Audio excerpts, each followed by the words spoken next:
Estamos a punto de iniciar la segunda gran vuelta del año, estamos hablando del Tour de Francia, en su edición 111 correspondiente al año 2024. Tendremos una gran lucha entre hombres como Tadej Pogačar, Jonas Vingegaard, Primo Roglic, Renko Evenepoel, entre otros. Pero en este video quiero hablar del recorrido de cada una de las 21 etapas que conformarán este Tour de Francia, que tendrá un total de 3.492 kilómetros distribuidos en 8 etapas llanas, 4 de media montaña, 7 de montaña con 4 metas en alto y que también tendrá 2 contrarreloj individuales.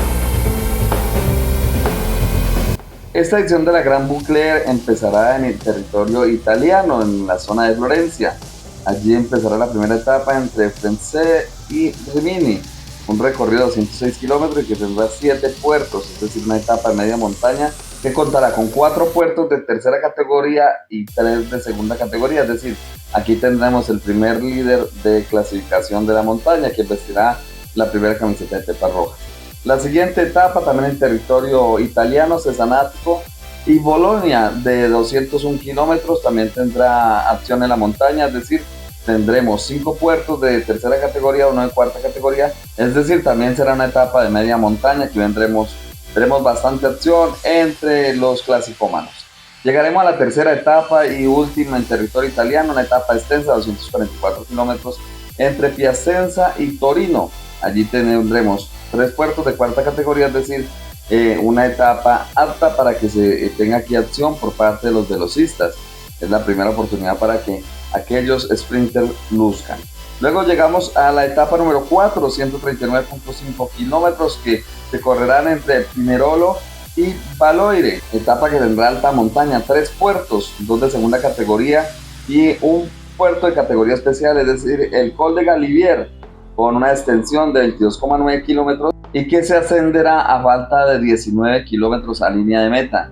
Es decir, aquí posiblemente habrá acción para los hombres de clasificación general. Luego tenemos la etapa número 5 entre Saint-Jean-de-Maurienne y la población de Saint-Bulbaz, 138 kilómetros con 2 puertos de cuarta categoría, un sprint intermedio bonificado.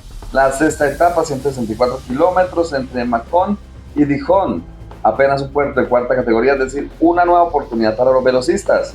Para la séptima etapa, otra vez etapa de media montaña con 3 puertos de cuarta categoría, 2 puertos de tercera categoría, es decir, una etapa con terreno quebrado. Óptima para la fuga o quizás para algún clásico mano, 183.5 kilómetros justo antes de la contrarreloj individual, que será 25 kilómetros en la octava etapa entre Nules St. Georges y Gervais-Chambertin. Esta será la primera de las 2 contrarreloj que tendrán este Tour de Francia y realmente definirá mucho en cuanto a clasificación general. Aquí quizás no gane el Tour de Francia, pero sí dejará muchos fuera de competencia. Llegamos a la etapa número 9, 198.5 kilómetros en la población de Troyes, que tendrá como característica 4 puertos de cuarta categoría, pero su principal atractivo serán los 14 trayectos de este rato, aunque son fracciones muy cortas, pero son 14 ocasiones en las que se tendrá acción sobre el Esterrato. Después del primer día de descanso, etapa de 187 kilómetros, la etapa número 10 entre Orleans y la población de Saint-Amand-Montrond. Es una etapa bastante extensa y totalmente llana, lo que inevitablemente será una oportunidad para los velocistas. Llegamos a la etapa número 11 de 204 kilómetros entre Aurillac y Belens. Tendrá 3 puertos apenas de cuarta categoría, es decir, una nueva oportunidad para sprinter o para la fuga. Llegamos a la etapa número 13 entre Vaux-les-Vans y Le Lieuran, etapa que tendrá 5 puertos, el primero de ellos de cuarta categoría, luego tendrá 2 puertos de tercera, 2 de segunda y un puerto de primera categoría, aunque termina en descenso. Son 211 kilómetros en los que podrá haber acción por parte de los principales favoritos. Llegamos a la etapa número 14 entre Agen y Pau, una etapa casi que totalmente llana, 165.5 kilómetros con apenas 2 puerticos de cuarta categoría. La etapa 15 nos trae emoción nuevamente, justo antes del día de descanso entre Pau y Les Arlins-Solan, etapa de 152 kilómetros que tendrá 3 puertos importantísimos, una de primera categoría de 18.9 kilómetros, luego un puerto de segunda categoría de 8.3 kilómetros y terminará en puerto de categoría especial de 10,6 kilómetros al 8%. Es decir, aquí habrá gran batalla entre los protagonistas. Luego se acerca la que podría ser la etapa reina, justo después del día de descanso, 198,5 kilómetros entre Dobleville y la población de Plateau-Ville. Tendrá 4 puertos de primera categoría y terminará en un puerto de categoría especial, o sea, un puerto fuera de categoría de 15,7 kilómetros al 7,8%.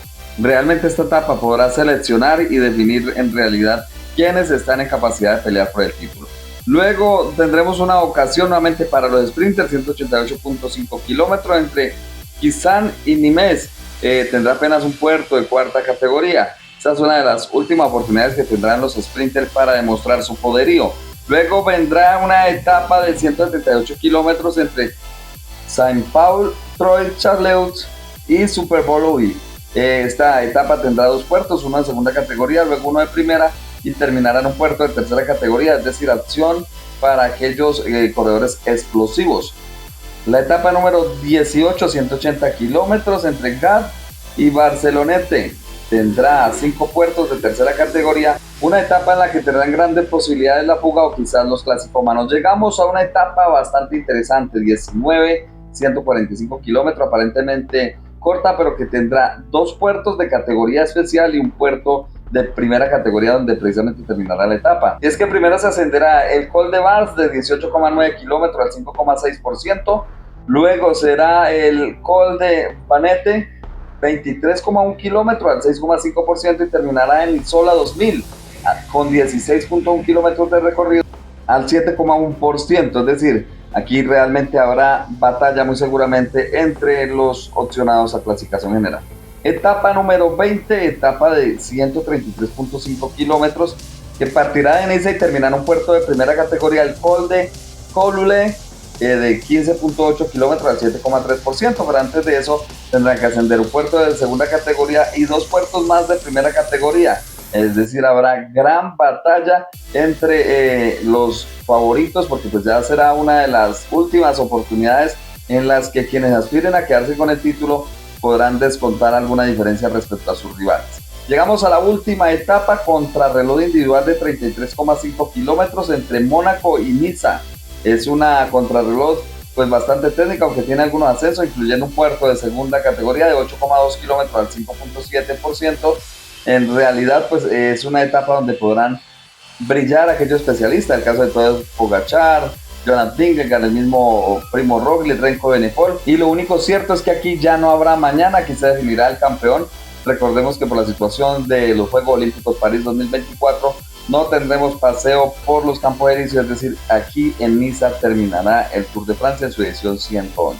Próximamente estaré con el análisis de los favoritos a quedarse con el título del Tour de Francia 2024. Bueno, señores, este ha sido un pequeño análisis de lo que será el recorrido de las 21 etapas. Espero les guste. Les invito a que suscriban, a que den un like. Nos veremos próximamente. Hasta entonces.